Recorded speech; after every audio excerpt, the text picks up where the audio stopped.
Welcome to Rob Schmitt Tonight. Perhaps Kamala Harris's only TV interview before millions of Americans start voting in this election is only 18 minutes long, apparently. We're going to see it later tonight from CNN, but we just figured out how short it is, and we're pretty much shocked. The highly anticipated sit-down with Democrat surrogate Dana Bash, featuring Kamala with Tim Walz, the support system. It is a critical interview for Kamala Harris, who has managed to lose some ground after her own Democrat convention, something that never happens. 538 pollster Nate Silver now saying that the odds favor Trump to win in November. The numbers behind me, a new poll from Reuters, I should say, today claims that Kamala is widening her lead. But when you look deeper at the poll, in the 7 states from Reuters that Trump consistently stronger than his polling, has a 2-point lead in the 7 swing states, the only states that actually matter. You see it there. Sure, coastal liberals are more excited about Kamala and her radical agenda, but she doesn't need Massachusetts, New York, and California. In places where it really counts, those 7 states, voters see a continuing disaster with Kamala because we've just had a 4-year disaster. Remember, Kamala's biggest asset right now is that she has done nothing for the last 4 years. She's hidden this entire time, and that is an asset. It's tough to tether Kamala to Joe Biden and this meltdown presidency because it feels like she wasn't even there. But it was only a matter of time until voters discovered just how radical Kamala Harris really is, and CNN releasing a snippet of their interview tonight where Kamala says, in reality, she hasn't changed at all. How should voters look at some of the changes that you've made? Should they feel comfortable and confident that what you're saying now is going to be your policy moving forward? Dana, I think the most important and most significant aspect of my policy perspective and decisions is my values have not changed. You mentioned the Green New Deal. I have always believed, and I have worked on it, that the climate crisis is real, that it is an urgent matter to which we should apply metrics that include holding ourselves to deadlines around time. The Green New Deal? You're going to bring that up 70 days before an election? Okay, lady. On climate change, she hasn't changed. That's the message. So let's go back to the last time that Kamala Harris, who knows nothing about climate change, let's be honest, really hunkered down and showed her cards on climate change. And this was back in 2019, also on CNN at a town hall. I think it's critically important on day one that we end any fossil fuel leases on public land. By my plan, by 2045, we will have basically zero emission vehicles. There's no question I'm in favor of banning fracking. Would you support changing the dietary guidelines? Yes. The food pyramid, what people yes. to reduce red meat specifically? Yes, I would. I am prepared to get rid of the filibuster to pass a Green New Deal.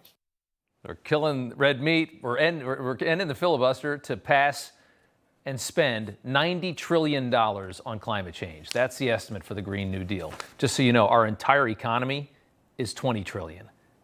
They want to spend $90 trillion on climate change. Okay.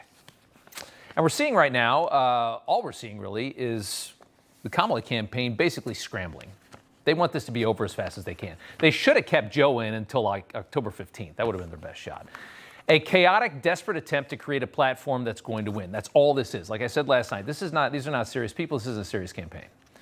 They just, anything they can say to win, they're going to try and do it. Full of promises that she's struggling to even remember. Tim Walz can't remember. They won't let him on TV because he doesn't know the policies. And of course, promises that they surely won't keep. If we let Kamala Harris into the White House, the machine is going to eat her lunch. The deep state, whatever you want to call it, they're going to do whatever they want. This woman can't even handle an interview with Dana Bash by herself.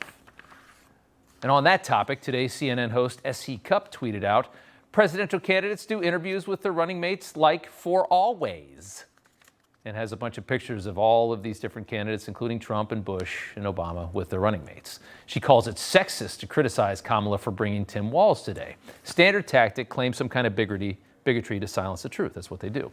Sure, presidential candidates do interviews with their running mates. She's right. But it's never the only interview. It's not the first interview. It's usually after the nominee has done several interviews by themselves. Yeah, let's bring him in too, because, oh yeah, he's here. And recall in the past, we had a much more honest media that asked tough questions, and we had presidential candidates that did interviews by themselves. Today we have a Kamala sycophantic press at a Kamala sycophantic network rooting for her to win. Dana Bash is going to vote for Kamala Harris proudly. And she still needed Tim Walz there? It's not sexist to call Kamala Harris a coward. It has nothing to do with her gender. She just is a coward. It's just a logical response. And here's more of just how easy tonight's 18-minute interview was. Will you appoint a Republican to your cabinet? Yes, I would. Anyone Yes, in I mind? would. No one in particular in mind. I think it's important to have people at the table when some of the most important decisions are being made that have different views, different experiences. And I think it would be to the benefit of the American public to have a member of my cabinet who was a Republican. A nice big juicy softball from Dana Bash to make her look like a moderate. Would you bring a Republican in? Sure, why not? From the clips we have seen, and they put out usually the most interesting content because they're trying to lure you into watching later on, there's really no contentious questioning about how she and Joe Biden have decimated the country with unchecked migration, out of control government spending, and the worst foreign policy decisions we have ever seen made in this country that are lighting the world on fire. No. Tell us about your joyful and politically diverse cabinet. What role might Adam Kinzinger have? Great questions. And as Kamala cruises through this softball interview with Tim Walz, she's actually having a Tim Walz moment today. She's caught in a pretty heavy lie from a previous campaign from years ago. It sounds familiar. When Kamala claimed that she had tried hundreds of felonies as a prosecutor. ABC News actually reporting that her opponent called Kamala out for lying about her record and claiming she was far more experienced and credible than she actually was. This is back when she was running for district attorney in California. Her opponent, Bill Fazio, asked if she'd really tried hundreds of cases. During a debate, he asked her to name even one of these hundreds of felony cases. She couldn't do it. And then she claimed she had actually tried about 50 cases and then said, it's about leadership. Yeah. So you have Kamala Walz, the joyful campaign everybody's so happy about, a campaign of liars, two radical peas in a pod, and they're still together.